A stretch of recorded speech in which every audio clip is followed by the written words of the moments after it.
All right, call Haloyim, Yahweh Bahashem, Yahweh Shai Bahashem Rakakwadash. Double honors to the apostles, elders, and bishops of Great Millstone who rule well over the flock. Shalom and salutation to Akim out here pushing the words of truth and sincerity. Shalom to all the elect Akim Aqua, scattered Israelites and Israelite foreigners. Lord willing, this video is edifying. Rapah Ma. And again, we chasing down, I want to say chanting down Babylon, but we chasing down these prophecies, man. The scriptures tell you to measure the time diligently in itself. Right? What are we measuring? These prophecies, prophetic timelines, according to the Bible. All right. And so we go in and go out seeking, in and out, read through the pages of the prophets of old to see what's to come in this time that's designated for this time, and showing us and revealing to us when the Lord is coming. Right? Remember, the whole idea the kingdom of heaven is that it's a rest for our people. It's a rest for us believers, right? We chastise over and over, afflicted, wounded, right? We going through these tribulations and trials, right? So that we could be victorious for what? So that when the Yahushua comes back as good servants, we're found doing the work, right? What are the works? Continuing to believe. Number one, faith is a work, right? But actually faith is going to be the proof, all right, of or works are the proof of that we have faith. Some of the works involve teaching. Some involve, edifying, being a help. If you a help, you actually giving, carnal rewards, giving carnal help, in the way of cash, right? In the way of money, and receiving spiritual gifts for that, right? Receiving spiritual things, albeit that hopefully we all want that same spiritual gift of redemption, of salvation. All right. So we know that it's coming to a time and a point in which society is going to crumble, and then they're going to usher in this MOTB. Revelations 13 and 16. MOTB is going to be that in the form of a C-hip, a micro C-hip, in which you take it in your right hand or in your forehead, the Neuralink situation. So you won't be able to buy or sell. That's the main keys that lets us know, okay, it's a cashless society that's coming. How we buy and sell right now with cash. All right, you don't got to worry about no MOTB right now because the infrastructure of America allows you to spend money freely, willingly, however you want to. But the new infrastructure, the new order, what's to come is cashless society. Now, stumbled upon this website. I believe brothers probably already know about it, but it got some stuff in there, man. So we just gonna go over a few videos.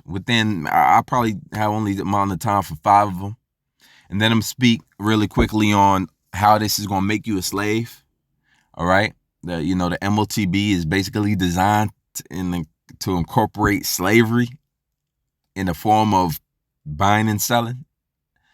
And so, we're just gonna go through a few of these videos showing you that this is really actually on the scope of world economic conversation. This is in the scope of world elite conversation. This is elite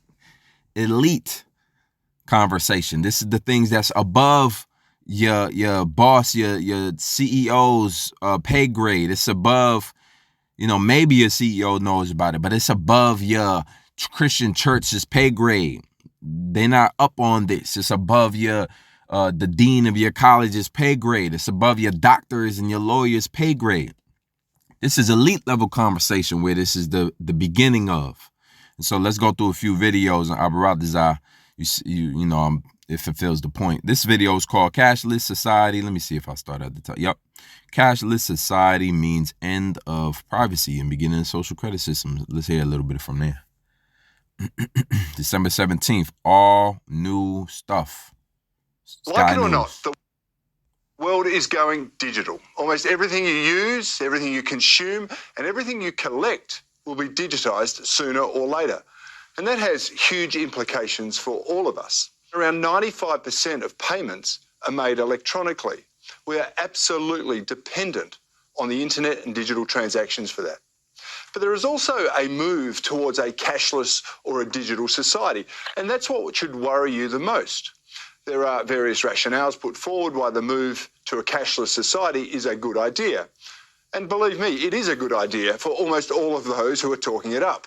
It's just not a good idea for you. Perhaps you've heard some of these claims before. Let me share a couple with you. only criminals use cash. Well, that's a total fabrication. We all use cash at some point, but it would be true if they actually banned cash, and that's what they want to do. So here's the real reason governments want your cash to disappear. They want more of your money, and they want more control over your life. Firstly, you see, a cashless society is one where every single transaction can be taxed, and governments love that. It's also one where every single transaction can be tracked, and big tech, big business, and big government love that too. Effectively, it's the end of what little privacy you have left. Businesses and governments already use your spending data to assess you. Imagine if they knew how you spent every single cent. We could find ourselves in a social credit score society like the Chinese communists have. Is that what you want? You could find that insurance premiums might rise because of your diet or alcohol choices, and you could even find yourself cancelled because those in charge, the wokesters, deemed that you were supporting the wrong retailer. Little wonder a cashless society, a purely digital society, is beloved by big tech, big government, and big business. In a cashless society, there's nowhere to run. You cannot withdraw your money. You cannot hide it at home under your mattress or in your sock drawer to preserve your purchasing power. It is one step closer to the economic serfdom that I keep warning you about, and I'll continue to warn you about. Now, perhaps you are one of those people who are happy to have the convenience of tap-and-go payments, making sure you never have to handle the exchange of physical cash. I understand that perfectly. It's very convenient. It works for many of us. But the implications of not having the option to do it differently is a step in the direction of totalitarianism. All right. And just to briefly remind that the word charagma, dealing with the MOTB in Revelation 13:16, it means to cut or engrave, right? That engravement, going back to how in the Roman Empire, you look this history up, it's not that long ago. The Roman Empire, which America is the second leg of that, used to engrave in the foreheads or on the shoulders and the arms, on the body, actually physically engrave or mark the skin and flesh in various ways to designate who owned you. All right, so it's always been a symbol of servitude to mark the flesh of your slaves to show them that they belong to your house. In America, slave trade, they call it branding. They would actually brand your flesh, right?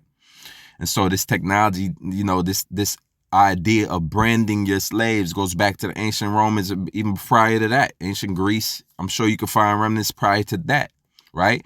In the Hebrew scriptures, it tells you if a man servant wants to continually be your slave, you have to draw his ear to the doorpost and bang all through it. And then he's forever pierced through his ear, symbolizing that he's a slave of yours perpetually. And he's willingly went into servitude.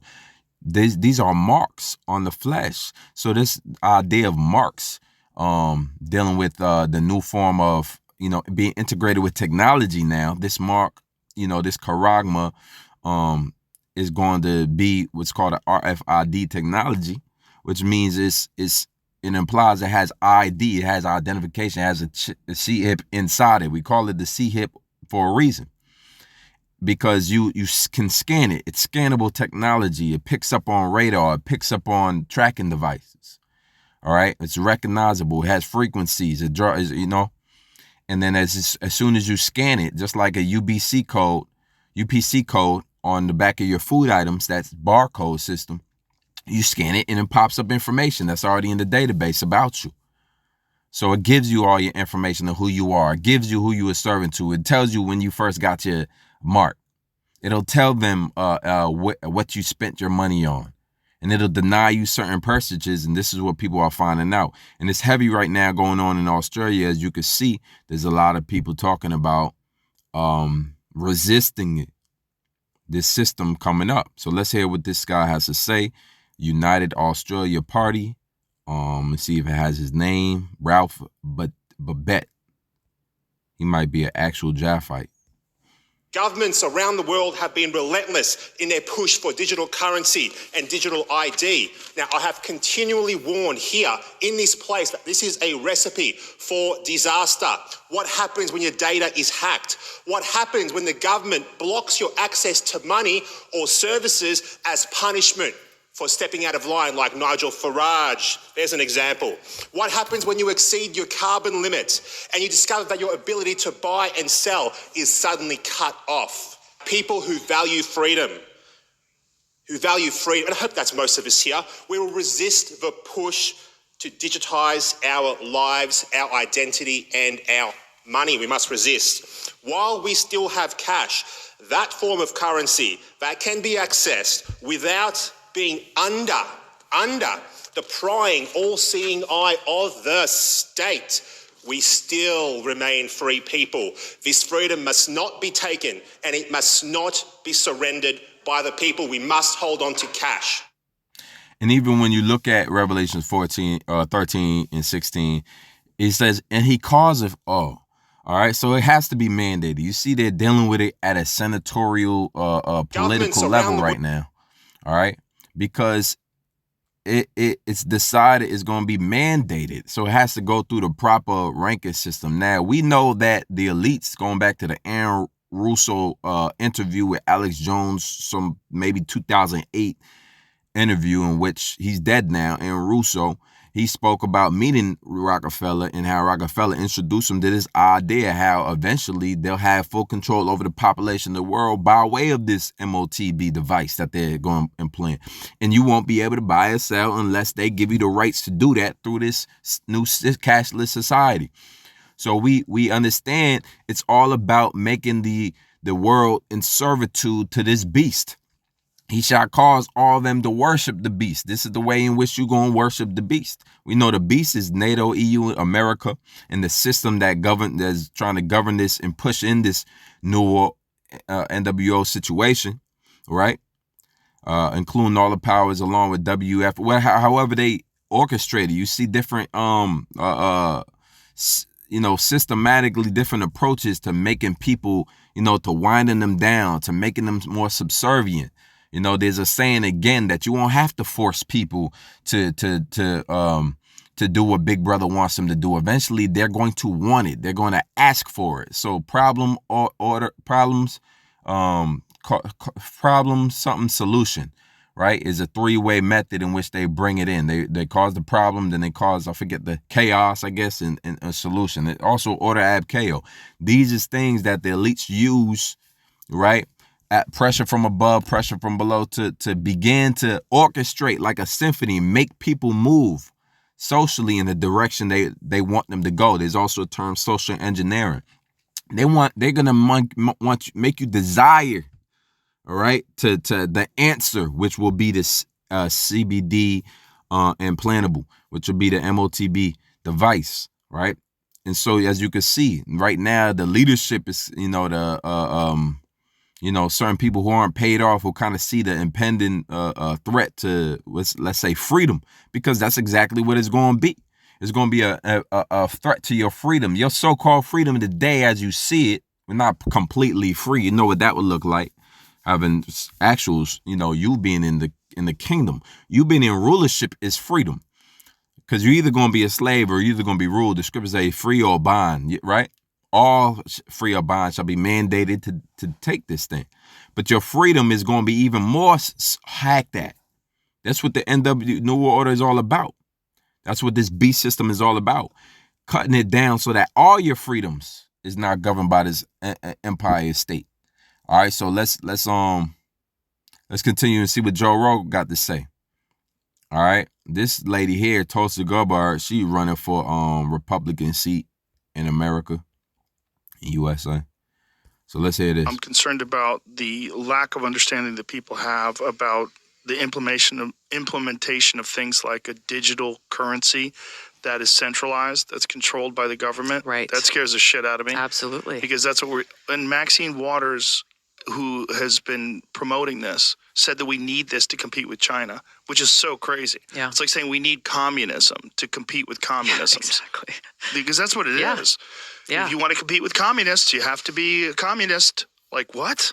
Yeah. Like digital currency that's centralized by the state is terrifying because they'll connect it to a social credit score system. Yeah. If they connect it to a social credit score system, Tulsi Gabbard, I don't like what you said on the Joe Rogan Experience. We're going to go and eliminate your ability to fly. Right. You can't fly. You can't travel. You can't buy gas anymore. Yep. Which is what they do in China. It's all within the realm of possibility. Yeah, so the CBDC and the MOTB system is designed to take away or threaten or really ensnare you into following complete orders by the dictator. All right, which is this system, which is this beast. So the beast says that you cannot spend money on, or you cannot own anything. Thanks to the WEF, their policy is own nothing and be happy. So if you can't own a property and then you go to purchase it and it says denied, not because you don't have the funds for it, but because you're not allowed by the system to do this anymore. Okay, they no longer need to vote upon these things. They no longer need to ask you what you would like. It now becomes, you either do what we tell you to do or you are without buying and selling. And that's how it's designed to do. It's designed to break down. All right. And that's why the scriptures are heavy on faith.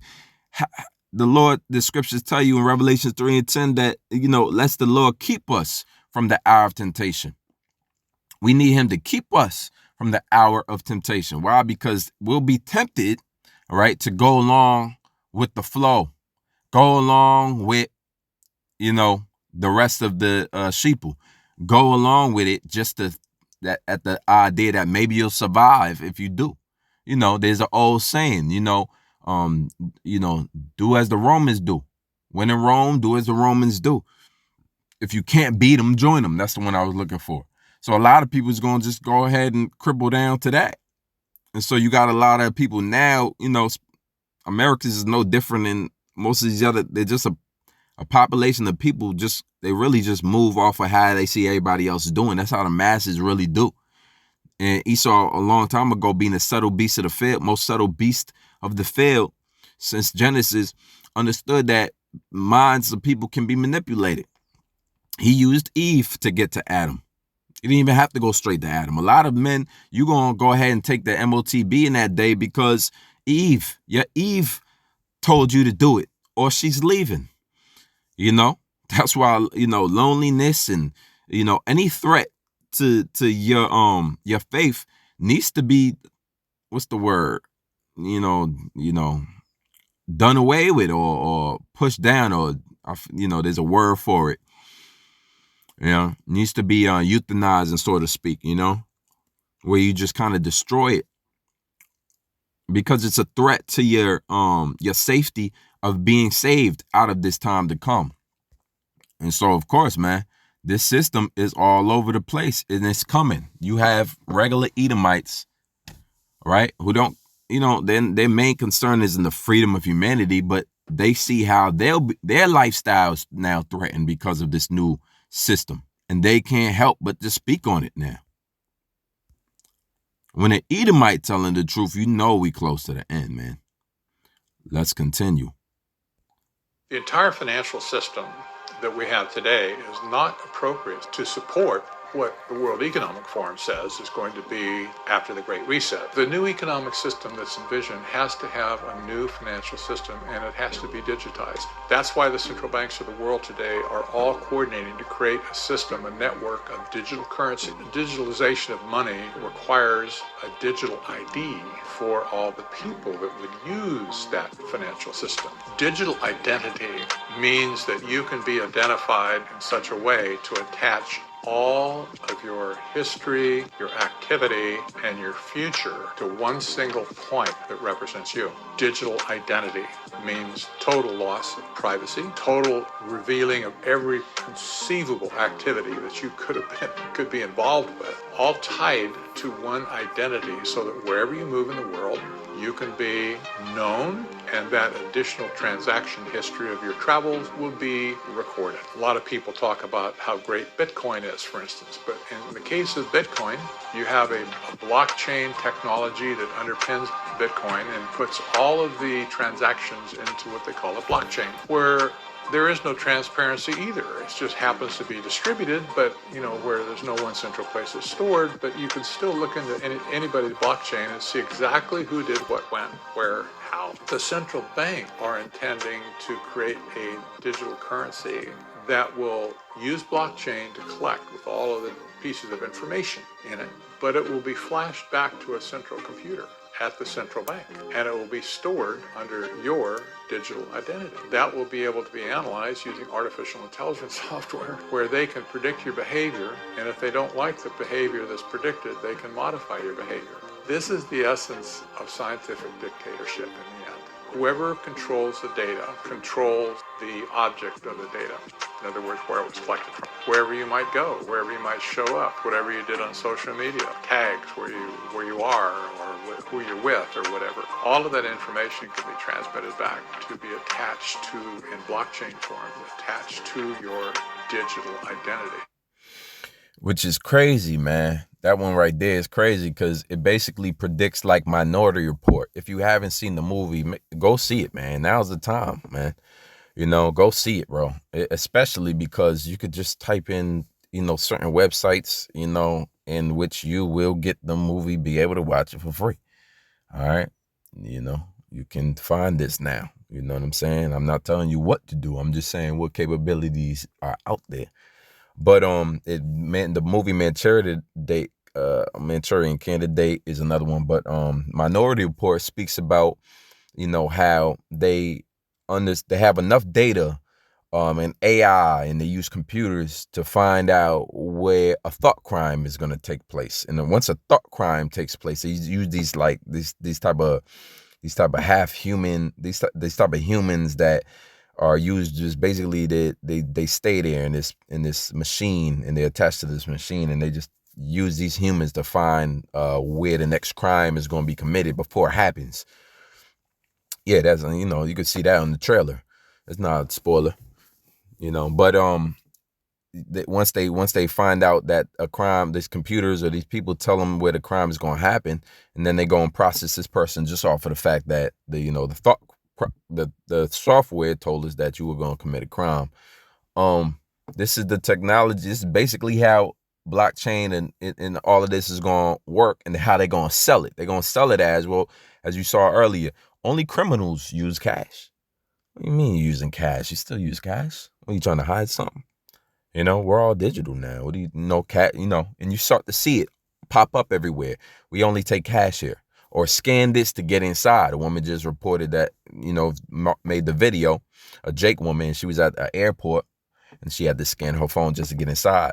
So now it's required that you even have a phone. Eventually they say, well, you don't have to have a phone because I'll be excluding people from third world countries or elderly or people that don't have no phones. Let's come up with this new system where everybody can have something the size of a grain of rice. You see it, man. And why as you went into, it's to control data. Once you control somebody's data, you can see the moves that they make. And if you don't like any of the moves, let's say they're getting closer to finding out about the Rothschild through their searches. You can see their recent searches. You'll find out they're getting closer to finding out that they're Israelite, or they're getting closer to finding out the truth about, uncovering truth about, this scandal or that scandal, or any numerous amount of scandals Esau has. He always running scandals, right? And psyops. They're getting closer to finding that out. Let's cut them off based on how their research is. Let's cut them off. You know what I mean? Let's cut them off before. For instance, if you had your GPS on your animal, right? They got GPSs on animals. That's how it started. The C-hips inside animals. And if you could see, they got this new app where you could see a tag on your animal's collar. What they call non-invasive. It's not in the skin, but it's just wearing it as a tag on the collar. And they could track where your dog or your animal goes throughout the day, your dog or your cat. You could now, with that information, be like, well, I don't want my cat doing all of that. So now you're going to keep it in the house. Well, that's basically what's going to happen when Esau gets his power. Esau, man, who the Lord called the most hateful forsaker of the Most High. Esau, right? There's no man more profane than Esau. All right, the wicked that the Bible talks about. When he gets everything about what you're doing throughout your day, can you even rationalize what he got for you specifically? I mean, he don't even got to broaden the span. All people curfew. Nah, he could just be like you. You try to scan to go out your house and your door don't swing open. Next thing you know, you get an alert that say, we will bring you food for the next 3 months because you're not. That's what it's coming to, man. That's the seriousness involved. But more importantly, the scriptures prophesy that just we not supposed to take it, Revelations 14, or else we receive the wrathful indignation and the fiery judgment that the Father has stored up for those who take it. Period. We already decided, that's why the scriptures again go into the how, in Revelation 3 and 10, we need the Lord to keep us from the hour of temptation. To keep means to keep you in the same mental state as you were previously. Right now, we are already on board with denying that at all costs, even leading up to death. Right now, we need the Lord to keep us into that mentality throughout. From the first time they pushing on us to the next time. That's why, Akim, the little bit of resistance that this truth causes and gives you, there's a little bit of resistance, right? You're not eating GMO foods no more. You have resistance. You're not getting angry every time some either might say nigga, or you're not letting that boil under your skin where you got rage in you and you driving, your woman wants to leave you and you're not beating her down. You just like, all right, do what you gotta do. All of these little trials and tribulations I can be going through, this is building us up, man. It's building us up all for that time, man. These are trials, man. The Lord uses trials to try you out, see where you at, to test you. You test things to make sure that the quality of it is good. The Lord said, I need y'all to be like silver, gold. But if you are like wood and stubble, any of these things that could burn up, I can't use you. You're unprofitable, man. You can't build on an unwavering foundation on sand. You got to build on a rock, something solid, and solid foundation. And really, it's the Lord sustaining us. That's why it says, I will keep you from that time. Because in these carnal minds and these fleshly minds, man, we can think of 1,001 reasons. Let's put it like this, in this perspective. You can think of thousands of reasons why to lead the truth. Yeah, evil and they're wicked, and they obviously these reasons will lead you down the road of destruction and following the multitudes down the road of destruction. But you could rationalize a idiotic. That's why you need faith, and the faith the size of a mustard seed that uproots all of that spirit of unbelief. All right, that spirit of unbelief. The Lord said, watch for that spirit. The same spirit that your forefathers provoked me in the wilderness with, man. That same spirit, why did they even get to cross into the land of Israel when I showed it to them off the other side of the water, the River Jordan? But I didn't let them go in, man.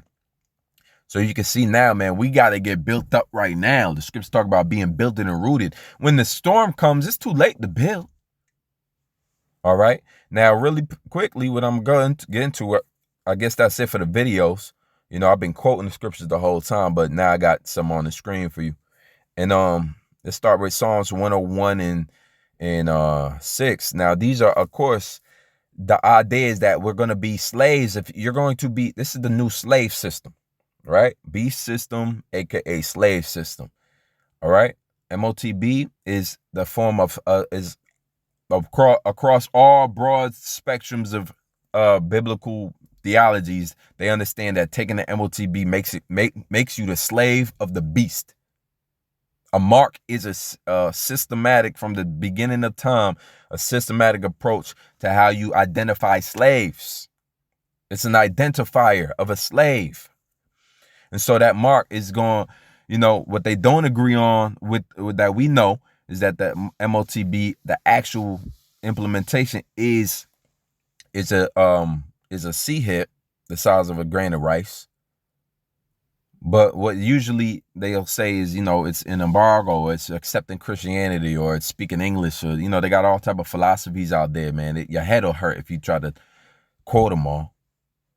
But the understanding of slavery is biblical. You have to understand slavery and the concept of slaves. What is right according in the eyes of the Heavenly Father, the Creator. How did He create slaves? Man, in which some men would be slaves and some women would be free. Some men would be rich and some men would be poor. Some men would be ugly and some men would be, right? It goes there's a spectrum. Okay? There's a duality in all things, man. There's a balance to it all. And so here we are, the idea of slaves in the scriptures. I got a few that point this out. This is Psalms 101:6 says, "Mine eyes shall be upon the faithful of the land." So this is the Most High basically saying who he desires, who he loves. Which of his creations does he love? It says that they may dwell with me. Who's going to dwell with him? The faithful here. His eyes upon the faithful. His protection is on his faithful. It says, he that walketh in a perfect way, he shall serve me. So already, you don't have the idea that you buddy with the Lord. You're a servant of the Lord if you're faithful to him. The word faith is also broke down as loyal. As a matter of fact, for the word fidelity is another term for loyalty. Infidelity in a marriage, that means somebody was disloyal. They were sleeping with they had another partner outside the marriage. We know that goes back to the woman.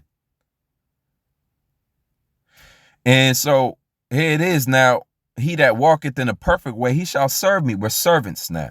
So we don't even need to we need to wrap our minds, believers need to wrap their minds around being a servant anyway. What's a good slave? Now, I don't want to talk about slavery. Well, how will you understand the concept that we all are here to serve the Lord? Paul said himself, I'm in the binds. I'm a prisoner of hope. I'm in binds to this work, to preaching the word. I'm a servant to it. I'm a slave to it. I'm in chains to it. I'm chained down to my work. Psalms 116 and 16,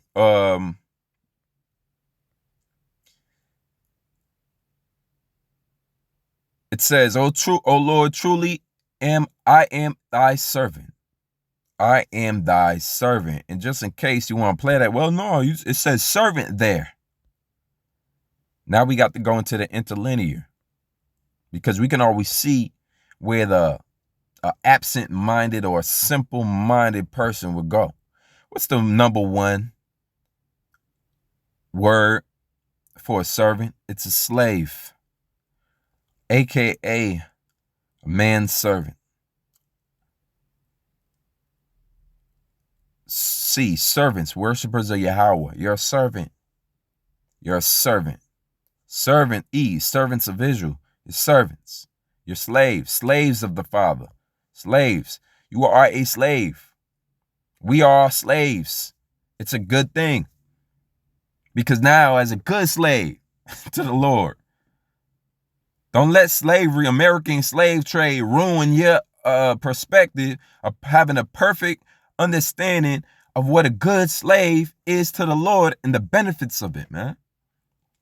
It says, "In a son of thine handmaid, thou hast loosed my bonds."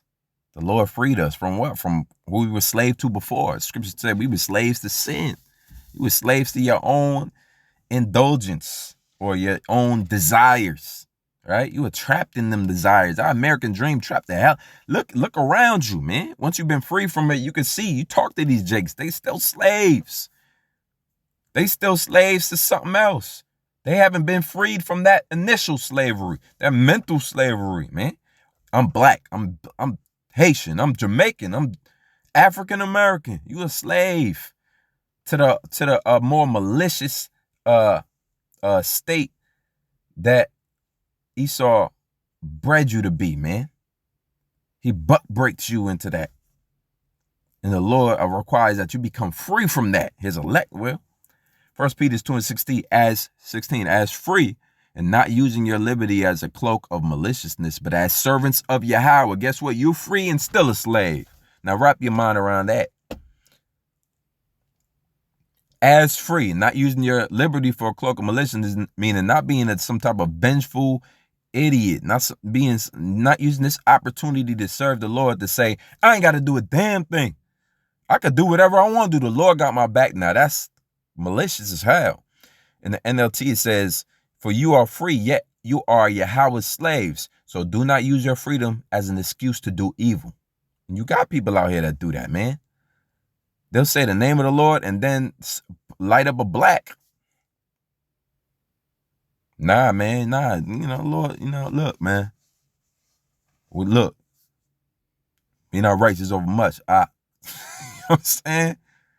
Chill. We servants of the Lord, man. This is much, much more now. The scriptures say when you turn, if it's in your mind to turn away from me, now when you turn at your converting back to me, seek him 10 times more. You using all the effort you ever used in your life. You didn't even know you had this much effort to make something happen, and you doing it to please the Lord.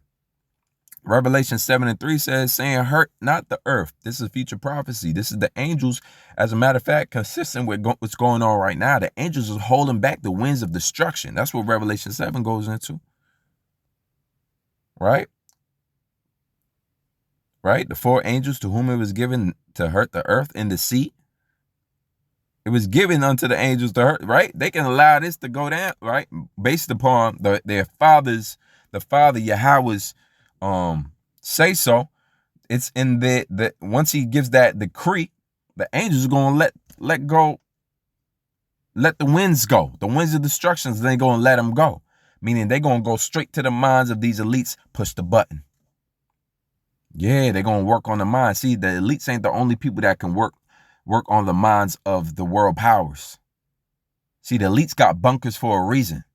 Just in case it go down before they ready. They could just run to the bunker. Mark Zuckerberg, your beloved Facebook CEO, owner, creator, is building an underground bunker in Hawaii.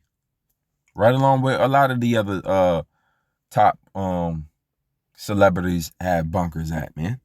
What is the necessity of these bunkers? Because they know, just like anybody, leaders like Putin, leaders like these, even though they shells and they work for the bankers, they still got the technology to hit it off, to pop it off. They don't know. It might be a cyber attack situation. If somebody actually goes inside and types in the right keystrokes to get these things to popping. So they in preparation for everything right now. The elites is, right? They moving. They already had their bunkers. The celebrities trying to follow suit. Why would you need an underground bunker? Because you're contemplating the idea that missiles are going to be launched very soon. World War III is going to commence very soon.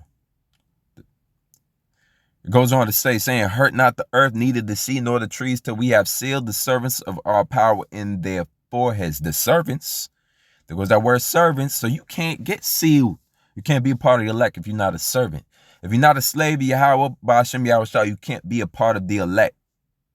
If you're a slave to your own desires, you cannot be a part of the elect. If you're a slave to whatever, if you get the MOTB, you can't be a part of the elect. You have now officially become a slave and a servant to the beast. It's that serious, man. We are slaves to the Lord, man. Yup. This is this is Matthew 24:42. Start here. It says, be ready for his coming. Man, why? This ain't Looney Tunes, man. You have been entertained enough in your life. Ain't you had enough entertainment? Sometimes you gotta ask yourself that, man. When is enough, man? Like do I really need another Kanye album? Do I really need it though? Whether you bump it or not, do you really need another fill in the blank? Do you really need another one? Another girl's trip, whatever. Anyway, watch therefore, for you know not what hour your Lord doth come. So the Lord, man, you could say that the Lord tricky with it. He ain't gonna be da-dun, da-da-dun. The Lord says he is coming in 2029. Ain't none of that. He gonna send his prophets, and the prophets gonna look like bums. That's how they looked originally. The Lord didn't walk around with no gold. That's how they saw him, and John the Baptist saw him in his vision. That's how he, in his vision, gold, to symbolize that purity that he stood for. That's how he looked in the vision, that gold, that the John the Baptist, or John the Revelator saw him, John the Revelator. He saw him in a vision. But when the Lord was on the scene, he didn't wear no gold. He didn't have this gold garnet belt, walking around with gold. He came lowly, humble on the ass's coat, meaning on the donkey. Walked through the city, man. All right? How did John the Baptist look? For real. What would they say about John the Baptist today? They say, man, get this crazy dude up out of here, man.